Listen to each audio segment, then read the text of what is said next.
ভাইয়া আমার খুব ব্যথা লাগছে। আমি কেঁদে কেঁদে বললাম। তখন ভাইয়া শান্তভাবে আমাকে সান্ত্বনা দিতে লাগল। সে বলল, প্রথম প্রথম একটু ব্যথা লাগবেই, তবে এটা নিয়ে ভয় পাবি না, ধীরে ধীরে সব ঠিক হয়ে যাবে।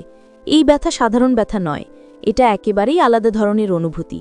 তুই যেহেতু প্রথমবারের মতো এটার মুখোমুখি হচ্ছিস, তাই তোর কাছে বিষয়টা কঠিন আর অচেনা লাগছে।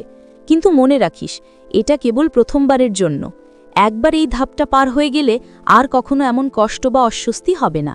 আমার কথা মনে রাখিস, এটা একেবারেই ক্ষণস্থায়ী। প্রথমবারের পর সবকিছু সহজ মনে হবে। ভাইয়া সেই কথাগুলো শুনে আমি ব্যথার মাঝেও কিছুটা সাহস পেলাম। তার আশ্বাসে মনে হলো সত্যিই হয়তো এই কষ্টটা অল্প সময়ের জন্যই। তো বন্ধুরা, এই ভিডিওটি আপনারা অবশ্যই সম্পূর্ণ দেখবেন, তাহলে সত্য ঘটনাটি জানতে পারবেন। ভিডিওটি টেনে টেনে দেখলে কিছুই বুঝতে পারবেন না। আর এখন আপনাদেরকে শুরু থেকে শেষ পর্যন্ত সম্পূর্ণ ঘটনাটি জানিয়ে দিচ্ছি। তার আগেই ভিডিওতে লাইক দেবেন এবং এরকম আরও নতুন নতুন ভিডিও পেতে চ্যানেলটি সাবস্ক্রাইব করে রাখবেন। আমার নাম তামান্না, বয়স 18 বছর, আর আমি সদ্য কলেজে ভর্তি হয়েছি।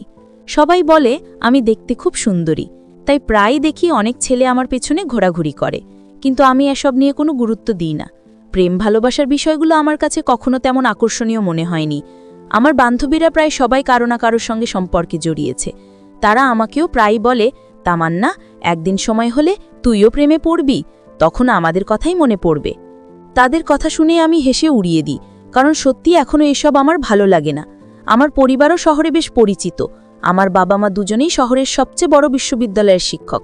তবে কাজের কারণে তারা আমাদের সঙ্গে সবসময় থাকেন না, শুধু ছুটির দিনে আমাদের কাছে আসেন। এই সময়টা আমাদের জন্য অনেক আনন্দের হয়, আর বাকিটা সময় আমি আর আমার ভাইয়া একসঙ্গেই বাসায় থাকি। আমাদের জন্য আলাদা করে কাজের লোক আছে, তারা রান্নাবান্না আর ঘরের সব কাজ সামলে নেয়। আমার ভাইয়ার নাম সাকিব। ভাইয়া আমার থেকে 10 বছরের বড়। ভাইয়া সবসময় আমার খুব খেয়াল রাখে।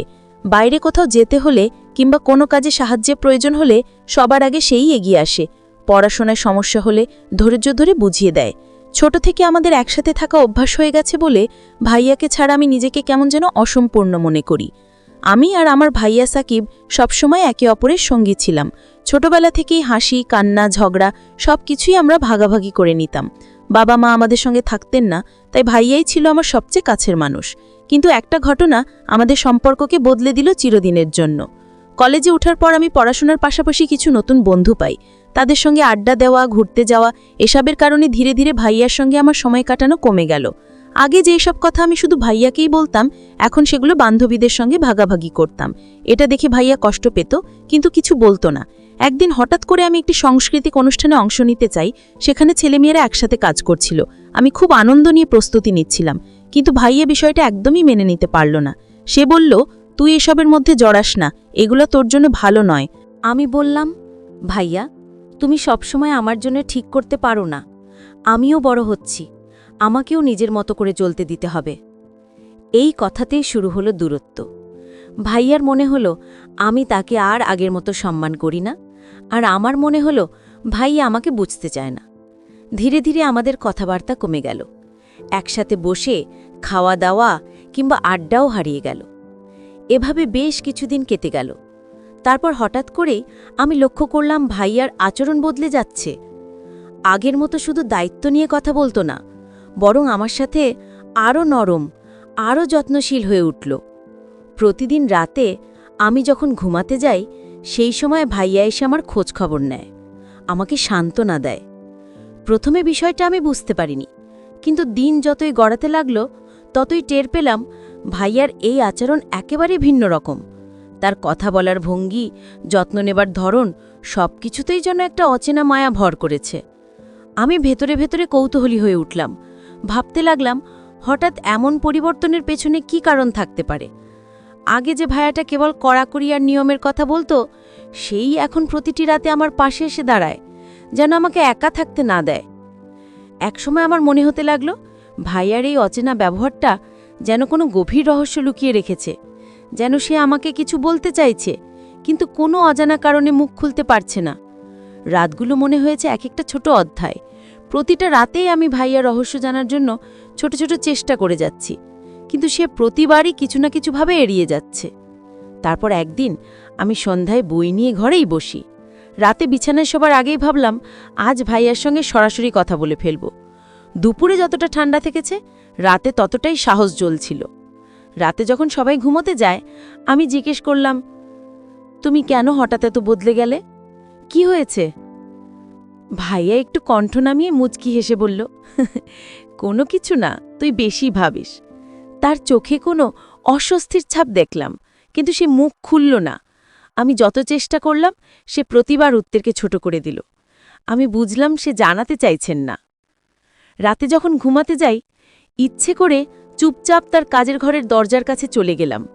জানালার আলো থেকে দেখা যায় ভাইয়া মুঠোফোন হাতে বসে আছে, চোখে একটু ক্লান্তি, বারবার মুঠোফোন নাম করে ফেলে রাখছে। একবার সে হালকা করে একটি মেসেজ টাইপ করল, তারপর মুছে দিল। আমি মনেই আঁকড়াই ধরে বসে গেলাম। কি হচ্ছে তার জীবনে? আমার কাছে যেন সে কিছু লুকাতে চাইছে। দরজায় কাঁটা শব্দও শোনা যায়নি। সে বাইরে থেকে দরজা লক করে নিল কিনা জানি না। ফিরে যখন ঘরে আসলাম আমি হঠাৎ দেখলাম টেবিলে একটা ছোট কাগজ ভাগ আছে। কোনো নোট তবে নয়, কেবল অর্ধেক কালির দাগ। আমার কৌতূহল বেড়ে গেল। আমি এড়িয়ে যেতে চাইলেও ভেতরের চিন্তা আমাকে থামাতে দেয়নি। রাতে ঘুমানোর আগে আমি সরাসরি জিজ্ঞেস করলাম, ভাইয়া, তুমি কি আমাকে কিছু লোকাও? সে দীর্ঘশ্বাস নিল, তারপর বলল, না, কিন্তু আমি চাই না তুই সেই চাপটা অনুভব করো। তার চোখে এক অজানা দুঃখ দেখলাম। কিছু বলার আগে সে মুখ বুজে নিল।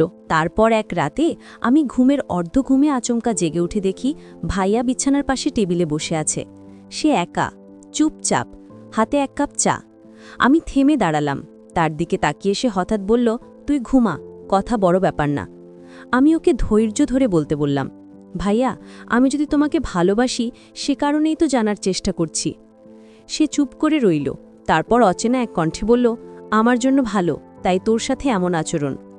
সেই কথাই আমাকে আরও বিভ্রান্ত করল। তার ভালোর ব্যাখ্যা কি এমন যা আমাকে এড়িয়ে রাখবে? তারপর আমি লক্ষ্য করলাম ভাইয়া প্রতিদিনই আমার সঙ্গে শুতে চাইত, আর সবসময় বাম পাশেই ঘুমোতে জোর করত। কেন সে শুধু বাম পাশেই থাকতে চাইত সেটা আমার কাছে রহস্যই রয়ে গেল। শুধু তাই নয়, রাতে শোবার আগে সে বারবার বলতো, সব লাইট বন্ধ করে দাও। এমনকি জিরো বাল্ব পর্যন্ত নিভিয়ে পুরো ঘরকে অন্ধকার করে দিত। আমি ভাবতে লাগলাম, আলো অন্ধকারের এই খেলা আর তার বাম পাশে ঘুমানোর জেদ, এর পেছনে আসল রহস্যটা কি? আমি ভেতরে ভেতরে আতঙ্ক আর কৌতূহলের মধ্যে পড়ে গেলাম। অন্ধকার ঘরে ভাইয়ার এমন আচরণের পেছনে কি আছে সেটা বুঝতে পারছিলাম না। মনে হচ্ছিল সে ইচ্ছে করেই কিছু একটা আমার চোখের আড়ালে রাখতে চাইছে। আমি আর কিছু না করে বসে থাকতে পারলাম না। এক রাত কৌতূহলকে হার মানিয়ে জাগার সিদ্ধান্ত নিলাম। ঘরটি সম্পূর্ণ অন্ধকার, শুধু চাঁদের হালকা আলো ভেতরে পড়ছিল। দেখি ভাইয়া ধীরে ধীরে বালিশ ঠিক করছে, তারপর আমার পাশে বসে খানিকটা স্থির হয়ে থাকল। সে যেন ভাবছিল আমি ঘুমোচ্ছি নাকি দেখছি। হঠাৎ তার চোখে এক অদ্ভুত ভাব দেখলাম, কোনো সুখ বা রাগ নয়। ভাইয়া তারপর আমাকে বলল, তোর সঙ্গে আমি অনেক দিন ধরে একটি কথা শেয়ার করতে চাই, কিন্তু এখনো বলতে পারিনি। বহুবার চেষ্টা করেছি, কিন্তু সবসময় থেমে গেছি। শুনিস, আমি তোর উপর জোর করব না, কোনো জবরদস্তি করব না। সবকিছু তোর ইচ্ছা মতো হবে। যদি তুই নিজের ইচ্ছায় রাজি থাকিস তাহলে ঠিক আছে, আর না থাকলে তুই নিশ্চিন্তে অস্বীকার করতে পারিস। এই কথাগুলো কিন্তু তুই কাউকে বলবি না। আমি তোর ভাই ঠিকই, কিন্তু এত দিন ধরে আমি যা অনুভব করেছি সেটার কথা বলতেই পারিনি। এবার বলার সাহস হলো কেবল তোর কাছে। আমি অবাক হয়ে তার দিকে তাকিয়ে রইলাম। তার চোখে এক অদ্ভুত মিশ্র অনুভূতি, ভয়, লজ্জা সবই ছিল। সেই মুহূর্তে আমার মনে হলো ভাইয়া শুধু আমার যত্ন নিচ্ছে না, সে আমার প্রতি কোনো গভীর অনুভূতি রাখছে যা এতদিন লুকিয়ে রেখেছে। কিন্তু ঠিক তখনই ভেতরে একটা অদ্ভুত দ্বিধা অনুভব করলাম। আমি কিভাবে প্রতিক্রিয়া দেখাবো, কিভাবে সেই কথাগুলো বুঝব? আমার মন ঝড়ের মধ্যে যেন তলিয়ে যাচ্ছিল। ভাইয়া কিছুক্ষণ চুপ করে রইল, তারপর শান্ত স্বরে বলল, আমি শুধু চাই তুই বুঝিস সবকিছু আমার উদ্দেশ্য ভালোই। আমি চাই না কোনো ভুল বোঝাবুঝি হয়। তাই আজ বললাম শুধু তোর কাছে। আমি ধীরে ধীরে নিজের কণ্ঠে বললাম, ভাইয়া, আমি চেষ্টা করব বুঝতে, কিন্তু একটু সময় চাই। সেই রাতটি যেন আমাদের সম্পর্কের ইতিহাসে এক নতুন অধ্যায় শুরু করল। আমার কৌতূহল, ভীতি আর অবাক হওয়া সবই একসাথে মিশে একটা অদ্ভুত আবেগে পরিণত হলো। আমি বুঝতে পারলাম যেই রহস্য এতদিন লুকানো ছিল তার প্রথম আভাস আজ আমার চোখের সামনে এসেছে। তারপর রাতের অন্ধকারে আমরা দুজনে কিছুক্ষণ চুপচাপ বসে রইলাম। ঘরের নিস্তব্ধতা কেবল আমাদের নিঃশ্বাসের শব্দ শোনাচ্ছিল। আমার হৃৎস্পন্দন তীব্র হয়ে উঠল, মনে হলো সময়ও যেন থমকে গেছে। আমি ধীরে ধীরে বললাম, ভাইয়া তুমি কি চাইছো আমাকে বুঝাতে? আমি ধীরে ধীরে বুঝতে পারলাম ভাইয়া সবসময় আমার খেয়াল রাখছে, আমাকে ভালোবাসছে এবং নিরাপদ রাখতে চাইছে। এই উপলব্ধি আমাকে সাহস দিয়েছে এবং আমি ঠিক করলাম আমরা একে অপরের পাশে থাকব, পরিবারের মতো, বিশ্বাস আর যত্ন নিয়ে। আর এই গল্পের মাধ্যমে আমি শিখেছি সত্যিকারের ভালোবাসা মানে হলো একে অপরের প্রতি যত্ন, সাপোর্ট এবং বিশ্বাস। এটাই সবচেয়ে গুরুত্বপূর্ণ।